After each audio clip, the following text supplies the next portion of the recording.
on, guys? Ricky from Volnay Capital. We are here for another Volnay Live. Excited to have Andrew from Patterson Custom Homes joining us. We've had some technical difficulties, but hopefully we're able to get this started. We got it. Andrew, how are you? Sorry about that. No, it's all good. Up here. How's it How are going? you doing? Good. We're having a work day up here.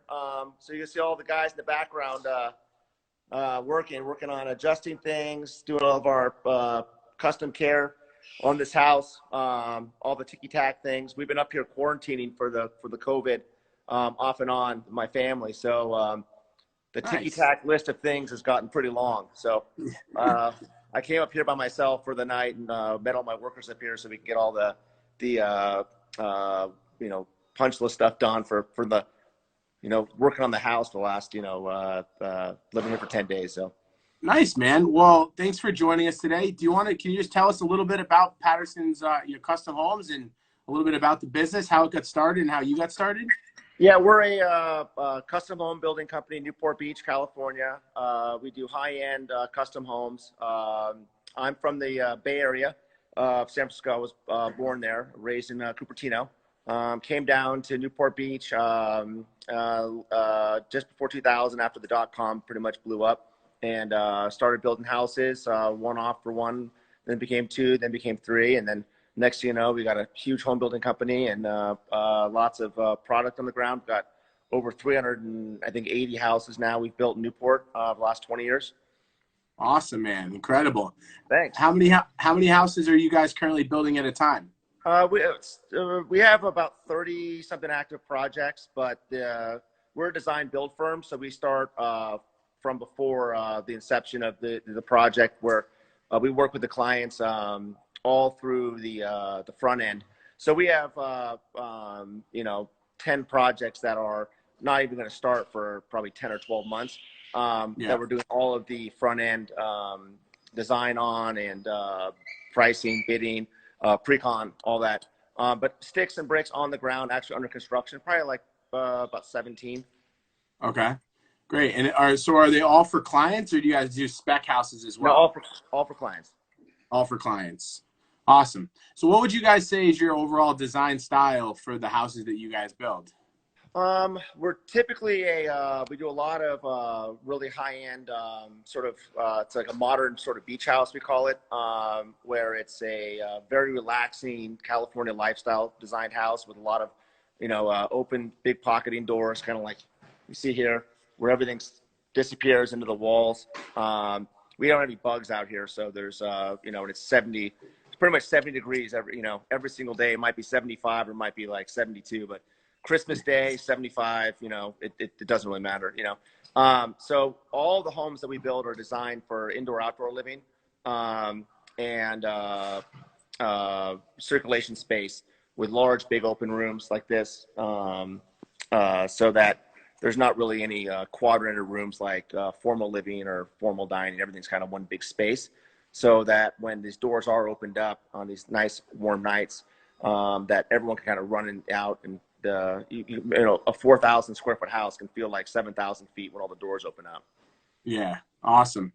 But very, very easy living houses. We try to do things that are functional, and easy to get beat up and still look good, but also more of a contemporary style where everything is much cleaner. Great.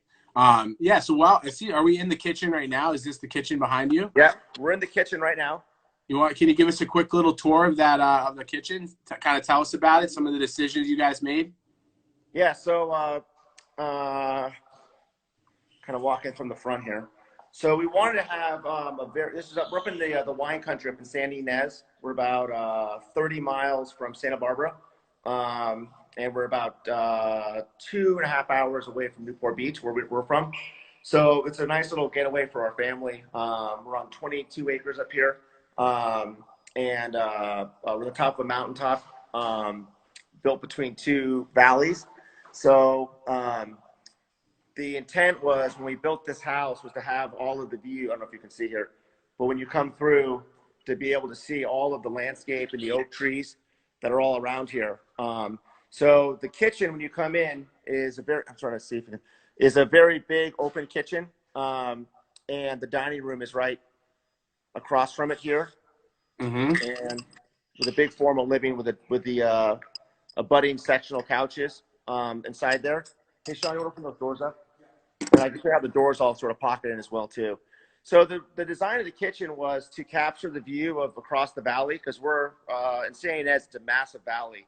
And we're on one side up on the mountaintop, and the other side is, I don't know if you can see out the windows that far away from the glare, but the mountains are on the other side of us.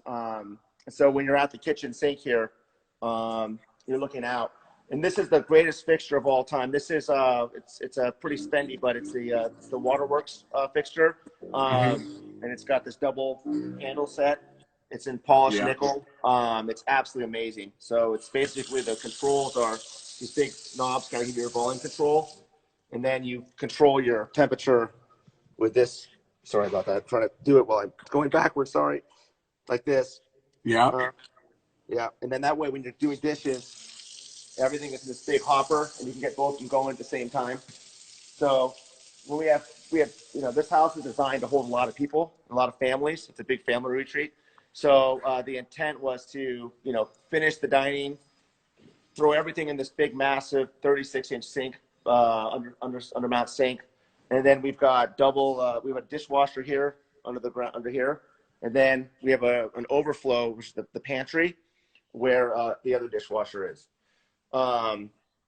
So this is basically where the double oven is inside here, and then we have the ice maker, and everything is under here. So, and then everything is hidden, so all the toasters, everything's underneath here. So when you're in this actual house, everything is basically really, really clean, and there's no detritus or minutia on the countertops. It's all meant to be tucked away.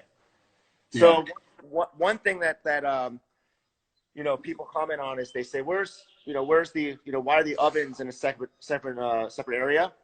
And to get the symmetry of how these two upper cabinets went, these two floor to ceiling uppers there. There was no real space for an oven in this kitchen, so we ended up putting it inside this room in here. And the Miele double ovens, which are amazing. And one thing we don't have, people always ask, we don't have a microwave. So that's one thing even when you build your own house, and you build all these houses, we actually moved in and I said, oh, we had to cook some bacon for breakfast. Where's the microwave? It's like, oh my God, I cannot believe I forgot to put a microwave in this house. And there's no place to put it. So even when you do as much houses that we do, you still forget things like that along the way. What type of cabinets are those? What material? It's all European style veneer rift white oak. So the rift white oak is it's like sort of the if you're into sushi, it's like the Toro of the oak tree. It's basically where the grain is all vertical and there's no knots or any blemishes in it, so it finishes really well. It's a veneer door. That's all my sorry, that's all my pantry stuff. And then we have all Rocky Mountain hardware and poles on everything as well too. So the good thing about when you do a minimalist house like this, you don't have a lot. There's no trim work, and so you save a ton of money on that. So what we do is you put all the money into all the things you touch, the hardware, the Rocky Mountain, and the waterworks for the faucetry, and the Sub-Zero Wolf, refrigerator, stove combo, because there really isn't much going on. There is, all the jam returns. Just a huge room, yeah. Yeah, it's a massive room. So yeah. The small things you do have, you have to make sure those are the best things you can possibly buy, so. What about for countertops in there? What'd you go with? So this is called I've never seen this stone before, ever. And it's a quartzite, which is actual real stone, and it's made of all these. It's hard to see, smashed crystals. It's natural, and it's incredibly hard. But the colors of this stone and the color of the stone on the inside the house. So if I'm going too fast, making you sick. And the stone on the entry when you come in, it all is really cohesive on the colors. Oops. The only negative about this stone is that it's incredibly brittle, and we didn't know this. I mean, I would never recommend this for a client because it's incredibly difficult to work with. But it's so hard, and it's also so brittle that the slab actually snapped in half when we're installing it. So luckily, inside the stone, there's natural fissures inside of it, so you don't notice it. But that's one of those things that I know, but no one else would ever know. But when you build your own house, I guess you know every single little thing wrong with it. So Yeah, for sure. Yeah. So it's a great material. It's called Princess White. That's what it's called. A couple people asked about the hood. What can you show us that hood on the? And is that just a custom hood that you guys did? Yeah, it's got a modern air just vent liner underneath it. You can see inside there, and then the hood is basically just a custom stainless steel that my sheet metal fabricator made for me. Yeah. Yeah. Nothing fancy. Yeah. What did you go for floors throughout the house and in the kitchen? Do you typically do hardwood throughout, or do you do something different in the kitchen? Yeah, the whole entire house is hardwood floor. So I that's Brent doing all the windows, and the other guy's doing all the fix. One guy's washing the windows, one guy's fixing the windows. So it's a white oak, and it's a wide plank. It's 10.5 inches wide, and it's just a grade below select because we wanted to have a lot of knots in here because it is a farmhouse, a mountain house, a winery house. But in the kitchen, putting wood floor in the kitchen is a terrible idea. But it looks really good.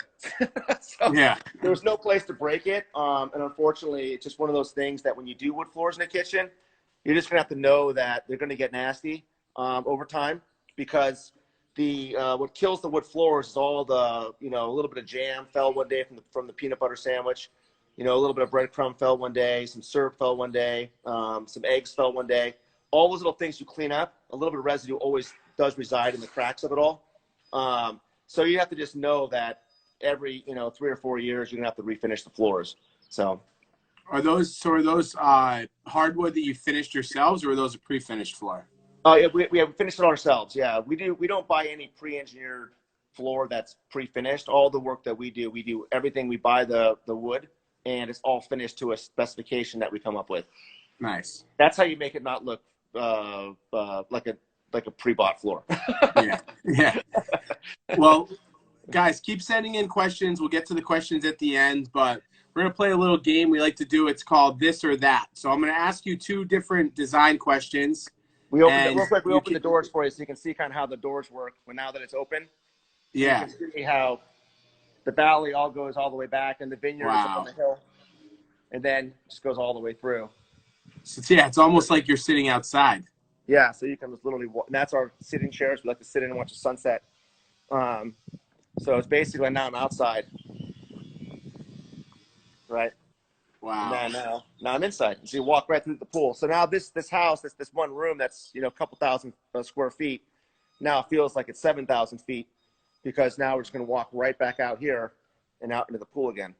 So this whole area now, the whole difference where the valley's dropping down in the back, and the vineyard's back there in the pool. Yeah. What price per foot are you guys building at? Typically our homes are around $650 to $750 a square foot for average. Yeah. Nice. All right. So we'll play a little game, like I said. So we call it This or That. I'm just going to ask you some simple design questions, and you can let us know which one you like. And so white windows or black windows? Black.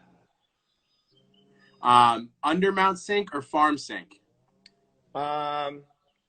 It depends on the application, on the design you're trying to achieve, but undermount sink for as far as maintenance and making, keeping it looking good.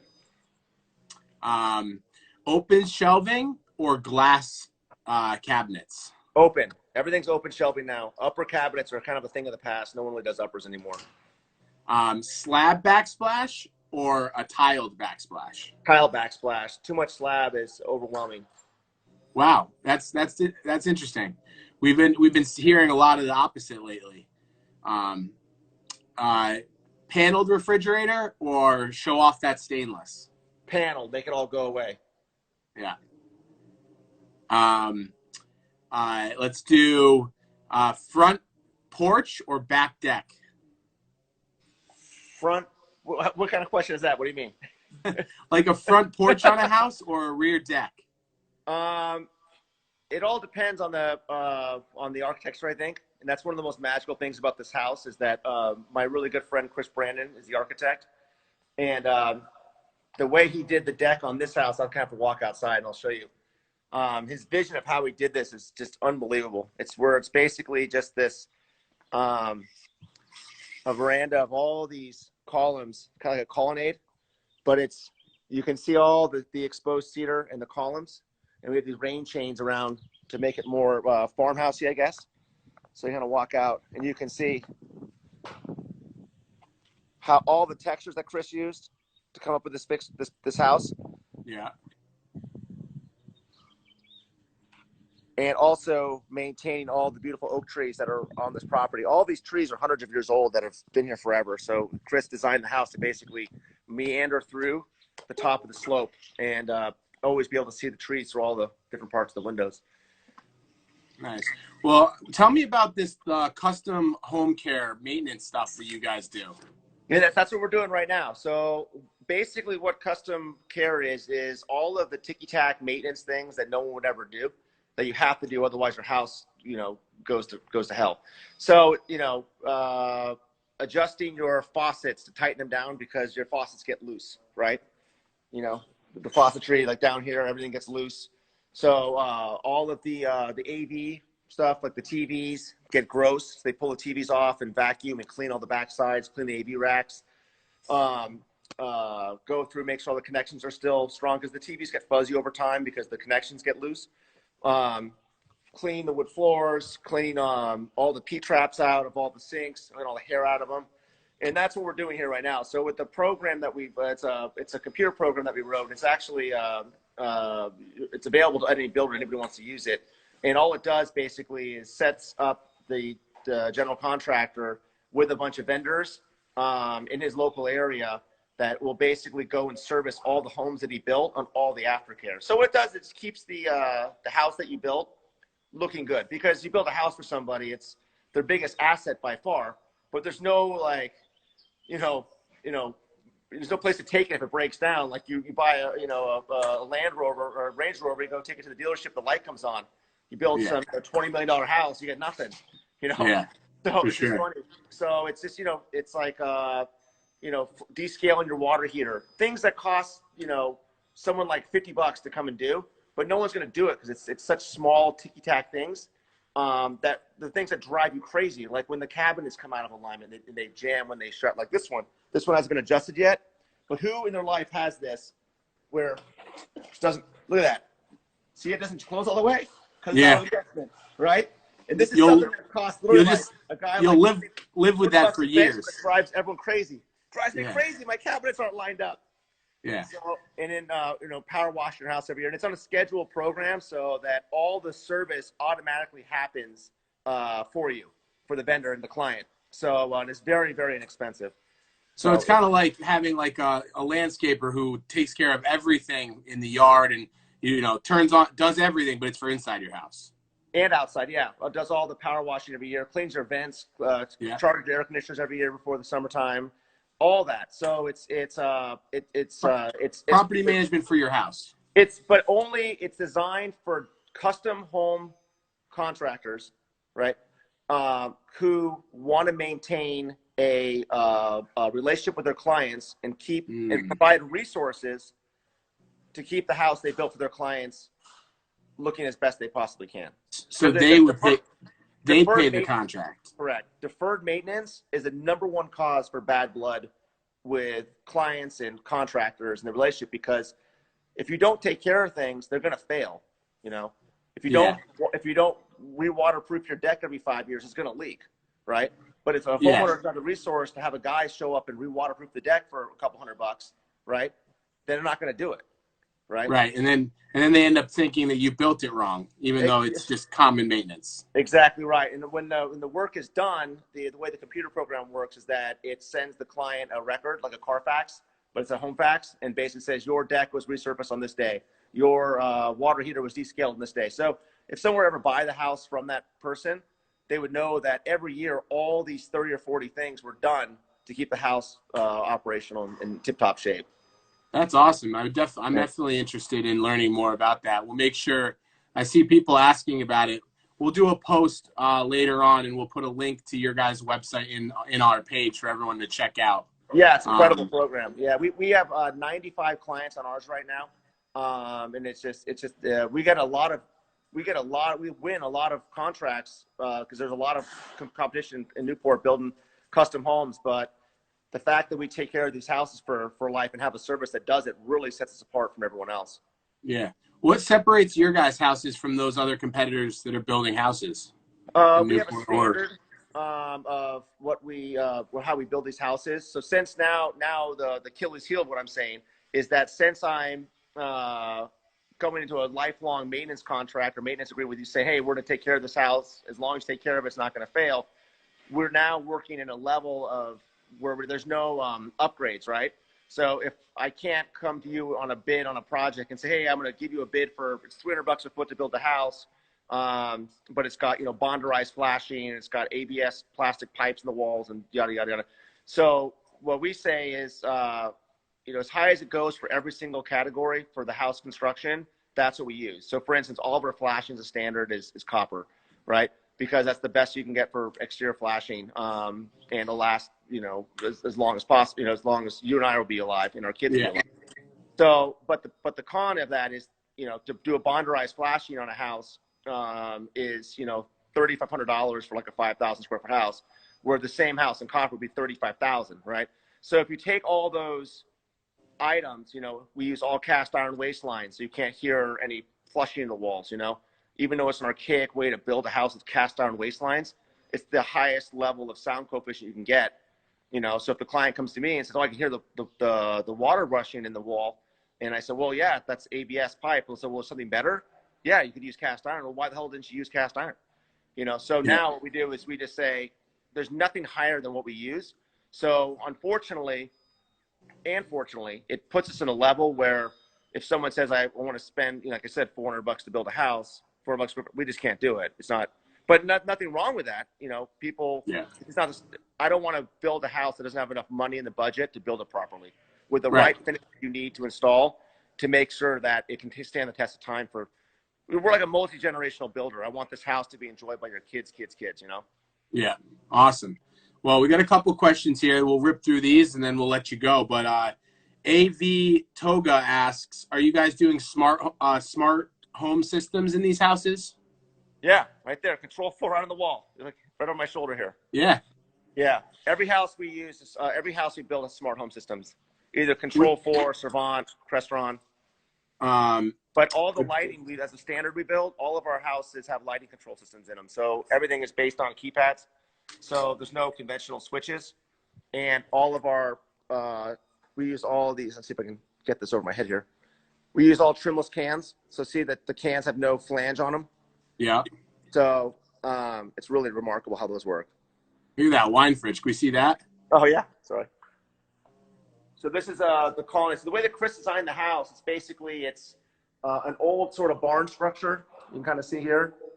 And then the other old barn structure, which is outside, connected by these two, massive breezeways that kind of come through here. And I'll kind of walk through the other one over to here. So you're walking through these breezeways. And the way he did it was that this structure, which is the old barn structure, and that old barn structure are connected by this main central congregation structure.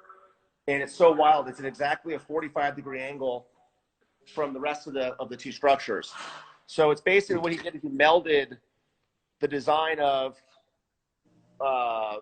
two old structures joined by a contemporary structure. Even though they're all built at the same time, it gives you the illusion that, wow, this is so cool. It's kind of like the thought being like you went to some meadow and found some old barn and you built, rehabbed it and built a really cool, contemporary structure between the two. It's really awesome. Nice. Yeah. Uh, Catherine asks, steam ovens. What's your recommendation for a steam oven? We have Miele's is what we have. Um, Foster Nancy says, "What's the backsplash in the butler's pantry?" It's a hand painted tile, and this is picked out by Blackband. They were the interior designer on the project, and they're absolutely fantastic. I've known Wendy Blackband for a long, long time, and she's absolutely fantastic. And Rachel, who was our project manager on this house, picked a lot of these things. And when you see them on the table, I was looking at this going, you know, you're only looking at a tile like this. It's really hard to visualize, you know, out of one square. But their foresight and vision of how to tie all this together was just absolutely incredible. Yeah, that's stunning. But also when you do something like this, though, is understanding. This kind of gets back to our building style. Is for me as a builder, I'm very, very cognizant. I'm like a super OCD kind of guy, where I can see like a 3/8 of an inch, from 50 feet away, I can see a 3/8 of an inch out of square. So everything when you lay out these kitchens, we're actually laying the kitchen out based on the tile. So everything has got the symmetry. Like if that grout joint wasn't centered on this faucet and it wasn't equally spaced between this side of the window and that side of the window, I wouldn't be able to sleep at night. It would drive me nuts. Yeah. So you'll see that all the whole, I'll get a shot of the kitchen here where the symmetry is kind of, there you go. So you'll see how everything in my life has to look through the beam, and everything, the lights, everything is all totally perfect. And then all of the lights in the ceilings, this is another thing of mine, that all the houses that we build, all of our lights of all of our TNG ceilings are all in the center of a board or the center of a groove, because I can't stand if a TNG board and the light are kind of like half in, half out. So it's incredibly difficult to do. There's a lot of framing we have to do in the rough, because the framing is dictated by the structural engineer, but we have to modify all this to make these finished boards all work the way they are. So you can see the symmetry again here on the fireplace. You see all the lights and the boards are in the center, and all the beams are perfectly centered. Yeah. This is another thing. So I'm weird though. When I do my rowing machine on my workout, I'm the same way. I have it all perfectly 45-degree or perpendicular to the floor and the ceiling. So everything in my life is that way. We got Carpenter 1975 says, "Who built and installed all those doors?" I think you're talking about the exterior doors. So we really wanted to use structural like a steel door window package on this house, but it was too cost prohibitive. And this is a second home for us, so it's not. I wish I was as rich as people thought I was. But so I was on a strict budget on this house to keep it as low as I possibly could. So unfortunately, steel doors and windows were not in the mix here. But we ended up using we did spend money on a steel front door, which is basically this is a Euroline front door system. And the reason why it looks so lacy and thin is because the steel is so strong that it can support a solid core 2¼ inch thick rift white oak door. You can hear the weight on that thing when see the Rocky Mountain hardware. So you can really feel the weight of this thing. Really, really good quality. But this door system was incredibly expensive. However, what we did is we went with a Western window system inside all the big floor to ceiling storefront windows. But as a builder, I can see the difference right away. Most people wouldn't, but you're dealing with a glued upon mullion. See, it's glued on. It's aluminum. Yeah. So these, if I think the windows and doors in this house were like $150,000, maybe 175. If you went steel, it would have been probably $700,000 or $800,000. Yeah. So you got a couple more questions here.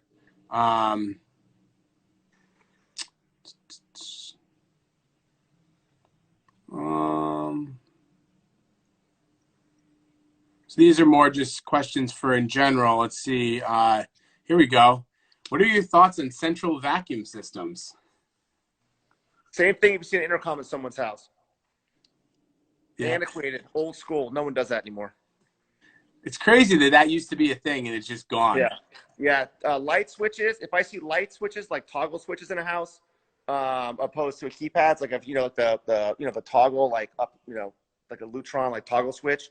It's just kind of the same thing. If I see like an old school like yellow, push button intercom, like Mikey, come down for dinner, please. Then go back to the same thing. It's like why if you got a Dyson vacuum cleaner, it's the strongest thing on earth you can wheel around, or you got some massive black felt hose you got to dangle around, and they're not even that strong, and it gets all nasty. And also takes up space in your garage. This came in from ADK. How do you choose a good contractor? So I guess, how would you recommend, say someone doesn't live in Southern California, can't hire you, when they're picking a person to build their house, what should that process be? You need to pick somebody that has not so much the reputation of, being, oh, he's a good builder. It's, oh, I heard he's a good builder. It's the reputation of, are the clients who live in the houses still think he's a good builder? Is he still coming around when someone calls him at 3:00 and hey, you got to come by right now. I don't Sunday you got to come over because I got a problem. It's somebody that's going to always come back, because anyone can. And when you work in the realm like in Newport we are, there's like 10 or 12 contractors all at the sort of the same level that we're at, and we all can build houses. We all use a lot of the same subcontractors. We all have a different way of sort of skinning the cat of how our process system works. But what really sets aside, from the leader of the pack is, do you have systems in place to really take care of these houses? Because, these aren't little tiny homes that are, in a field somewhere, in the middle of nowhere like this kind of house is. These are, big, $20 million bayfront houses that need a ton of care and a ton of finesse on them as well. So check references. It's always good to know someone who built with a builder before, but it is kind of the Wild West. It's this general contracting is the last sort of Wild West industry out there. It really is. Yeah. Well, this has been awesome. Thanks for joining us today. You have anything else you want to take us away with before you head out? No, just I did a podcast with Nick from NS Builders the other day, and I told him the same thing I tell young guys like you and myself is that there's been this great resurgence on Instagram and social media where it's cool to be a contractor now. I was telling Nick, I said we would go to parties and I would say, oh, I'm a general contractor. Like, oh my God, like what, you carry a wrench around in your belt, like what do you do all day? Where people